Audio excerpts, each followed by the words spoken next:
Vodafone idea के लिए एक अच्छी खबर आई थी, जैसा कि 27 अक्टूबर को सुनवाई थी तो सुप्रीम कोर्ट ने यह कहा था कि सरकार को वोडाफोन आइडिया के एजीआर बकाया पर दोबारा विचार विमर्श करने का पूरा अधिकार है। मतलब कि अब अगर सरकार चाहे तो वोडाफोन आइडिया के ऊपर जो करीब करीब 9,500 करोड़ का जो अतिरिक्त बकाया था उसे फिर से जांच सकती है या फिर घटा सकती है। ये सरकार के ऊपर है।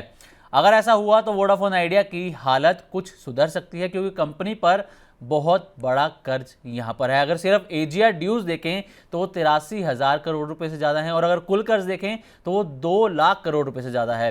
तो अगर ऐसा हुआ तो वोडाफोन आइडिया की वित्तीय स्थिति जो है वो सुधर सकती है, और सरकार का भी जो कंपनी में करीब करीब 49% हिस्सा है वो भी धीरे धीरे डाइल्यूट हो सकता है। कंपनी अब अपडेट इसमें यह भी है कि कंपनी अब 25,000 करोड़ रुपए की फंड रेजिंग की तैयारी कर रही है, ताकि अपने नेटवर्क को मजबूत कर सके, खासकर 4G और 5G इस पर वो फोकस कर सके, 5G लॉन्च कर सके। एजीआर राहत मिलने से बैंकों और निवेशकों का भरोसा भी बढ़ेगा और कंपनी को ये पैसा जुटाने में आसानी भी हो सकती है। लेकिन मोतीलाल ओसवाल और आईसीआईसीआई सिक्योरिटीज जैसे जो ब्रोकरेज हाउस हैं, उनका कहना है कि एजीआर रिलीफ से कंपनी को थोड़ी राहत तो जरूर मिलेगी, लेकिन अभी भी बड़ी चुनौतियां बाकी हैं, जैसे कि स्पेक्ट्रम कर्ज हो गया, नेटवर्क विस्तार के लिए पैसा हो गया और 5G में निवेश हो गया। इसी के साथ अब लेटेस्ट जो डेवलपमेंट है वो ये कि टेलीकॉम मिनिस्टर ज्योतिरादित्य सिंधिया ने कहा है कि सरकार फिलहाल वोडाफोन आइडिया को राहत देने पर जल्दबाजी में कोई फैसला नहीं लेगी। पहले सुप्रीम कोर्ट का आदेश पूरी तरह से समझा जाएगा, उसके बाद ही आगे की यहाँ पर कार्रवाई की जाएगी। तो प्रवीण सर, सबसे पहला आपसे मेरा सवाल यही रहेगा कि राहत की बात चल रही है कि राहत सरकार दे सकती है यहाँ पर वोडाफोन आइडिया को, और लेकिन ये राहत सर असल में राहत होगी क्या? राहत ये होगी कि उसका 9,500 करोड़ रुपए के आसपास का एजीआर बकाया माफ हो जाएगा, या फिर राहत ये होगी कि कंपनी के पास अब नए इन्वेस्टर्स आ सकेंगे, क्योंकि सरकार का अगर रुख क्लियर होगा तो नए इन्वेस्टर्स का भी रास्ता साफ होगा, बैंकों का रास्ता साफ होगा अगर कंपनी फंड रेजिंग करना चाहती है। तो असल में आप राहत क्या देखते हैं सर? नहीं, देखिए, राहत सरकार की तरफ से जो तमाम ऑप्शन है सरकार के पास, जिनका जिक्र हमने पहले भी किया है जी। अपने तमाम कार्यक्रमों में कि देखिए, एक तो जो एडिशनल डिमांड है हो सकता है वो वेव ऑफ हो जाए। हम्म।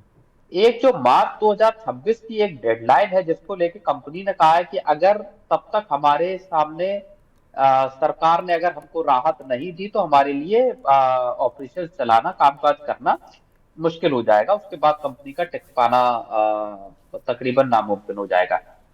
तो सरकार उसके पहले जाहिर तौर पर कुछ ना कुछ बड़ी राहत जरूर देगी कंपनी को। राहत एजीआर के जो बकाया है उसमें ये भी हो सकती है कि जितना इंटरेस्ट वाला पोर्शन है, पेनल्टी वाला पोर्शन है, और पेनल्टी पे जो इंटरेस्ट है करीब 45-50 हजार करोड़ का ये पोर्शन है, इसको सरकार राहत दे सकती है। रिमेनिंग जो पैसा है उसकी जो डेडलाइन है, उसको डेडलाइन को एक्सटेंड कर सकती है, हो सकता है 25 साल 30 साल तक उसकी जी। डेडलाइन कर दी जाए। तो ये मोटे मोटे 4-5 ऑप्शन सरकार के पास हैं। जो ब्याज लग रहा है एजीआर बकाया पे, हम्म। सरकार उसको अभी जो कंपाउंडेड इंटरेस्ट लग रहा है उसको सामान्य सिंपल इंटरेस्ट में कन्वर्ट कर सकती है।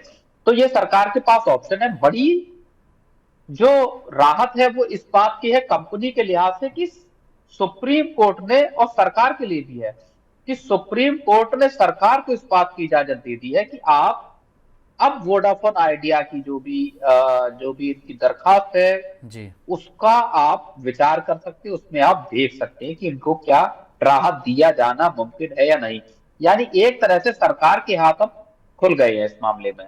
तो ये सबसे बड़ी राहत कंपनी के लिए है। अब इसको लेके एक सिटी की जो रिपोर्ट आई है वो यहाँ पे बहुत महत्वपूर्ण है। आपने ज्योतिरादित्य सिंधिया साहब का जिक्र किया कि उन्होंने आज बयान दिया है कि अ, जब तक हम सुप्रीम कोर्ट का जजमेंट नहीं पढ़ लेते, उस पे उसकी नेटिग्रिटीज में नहीं चले जाते, तब तक इस मामले में कोई फैसला सरकार नहीं लेगी। वो बात जायज है। सिटी की एक रिपोर्ट ये कहती है कि इस राहत के मिलने के बाद, दरअसल अब अगर फॉरवर्ड लुकिंग अगर आप इस मामले को पूरे को देखेंगे तो बात अब ये आती कि ये राहत मिल जाने के बाद कंपनी के पास क्या ऑप्शन होंगे। तो माना ये जा रहा है, जो सिटी की एक रिपोर्ट कह रही है वो ये कह रही है कि कंपनी नई इक्विटी रेज कर सकती है यहां से। और जब नई इक्विटी रेज होगी तो सरकार की जो इक्विटी है वो बेसिकली डाइल्यूट हो जाएगी। जी। डाइल्यूट होने का मतलब ये है कि सरकार की इक्विटी कम हो जाएगी। अभी सरकार की इक्विटी कितनी है? अभी सरकार की इक्विटी है 49%। 49% जी। नई इक्विटी रेज अगर कंपनी करती है तो सरकार का स्टेक ऑटोमेटिकली कम होगा। अगर सरकार का स्टेक कम होगा तो इसका मतलब यह है कि सरकार के पास फिर नए अपने डेट को इक्विटी में कन्वर्ट करने का मौका होगा। जी। मान लीजिए सरकार की इक्विटी घट के 45% पे आ गई तो सरकार के पास मौका होगा कि वो 4% इक्विटी को और बढ़ा सके। सरकार देखिए जो नहीं चाहती है वो ये चीज है कि 50% की लिमिट को क्रॉस करे बिल्कुल। सरकार की हिस्सेदारी। अदरवाइज सरकार मालिक बन जाएगी उस कंपनी में, जी। प्रमोटर हो जाएगी। तो सरकार ऑलरेडी एमटीएनएल और बीएसएनएल को चला रही है। तो सरकार के पास फिर एक ऑप्शन ये खुल जाएगा कि साहब अब आप थोड़ा इक्विटी जो आपका बकाया है उसको फिर से इक्विटी में कन्वर्ट कर दीजिए, जैसा इस साल की शुरुआत में हुआ था जी। जब फरवरी के आसपास सरकार ने 36,950 करोड़ का इक्विटी कन्वर्जन किया था।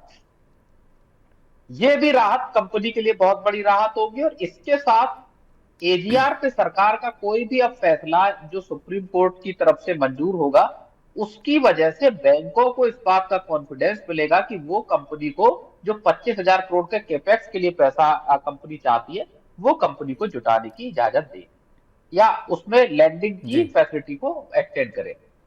ठीक है सर। अच्छा सर, मोतीलाल ओसवाल और आईसीआईसीआई सिक्योरिटीज़, ये जो दो ब्रोकरेज हाउस हैं, इन्होंने कहा है कि राहत के दरवाजे खुलते हुए नज़र तो आ रहे हैं वोडाफोन आइडिया के लिए, लेकिन अभी भी चुनौतियां काफ़ी बाकी हैं। तो आपके नज़रिए से सर, आपके अकॉर्डिंग वोडाफोन आइडिया के लिए इस वक्त सबसे बड़ी चुनौती क्या हो सकती है अगर उसे सरकार से राहत मिल भी जाती है तो? सरकार से राहत मिल जाने के बाद देखिए मार्केट में अभी एक तरह से मोटे तौर पर अगर आप देखोगे तो एक डुओपोली है। जी। इस डुओपोली को सरकार भी नहीं चाहती कि इस सेक्टर में एक डुओपोली एग्जिस्ट करे बिल्कुल। एयरटेल और जियो की। तो सरकार की तरफ से जो मुमकिन, और दूसरी बात यह है कि सरकार का अच्छा खासा इक्विटी है यानी स्टेक भी सरकार का कंपनी में है। और सरकार इस बात को कह भी चुकी है कि चूंकि 20 करोड़ सब्सक्राइबर्स का या यूजर्स का इंटरेस्ट इस पूरी कहानी में जुड़ा हुआ है, ऐसे में हमको एक राहत इस कंपनी को देनी पड़ सकती है। तो सरकार जहां तक है सपोर्ट करेगी। इसके बाद का मसला पूरा कंपनी के हाथ में, और कंपनी खुद अपने 4G 5G को एक्सपेंड करना चाहती है। देखिए एक छोटी चीज मैं यहां समझाना चाहता हूं कि भारत का टेलीकॉम मार्केट जो है उसमें अभी बहुत बड़ी गुंजाइश बाकी है। जी। अभी गांव देहात का अगर आप एरिया देखेंगे तो वाईफाई से लेके टेलीफोन सर्विसेज तक बहुत सारा काम होना बाकी है। और ये कई कंपनियों के लिए मौका एक देता है भारत का टेलीकॉम मार्केट। तो ऐसे में इस बात की गुंजाइश पूरी है कि अगर कंपनी बेहतर तरीके से अपनी सर्विसेज को बेहतर बनाती है तो वहां पे इस मार्केट में वो टिक सकती है। ठीक है सर, तो चलिए अब देखना ये होगा कि वोडाफोन आइडिया पर सरकार क्या फैसला लेती है, क्योंकि ज्योतिरादित्य सिंधिया ने तो अभी कहा है कि हम सुप्रीम कोर्ट के आदेश को पहले अच्छे से समझेंगे, उसके बाद ये डिसीजन लिया जाएगा कि कंपनी पर क्या फैसला लेना है, किस तरीके से कंपनी को राहत देनी है।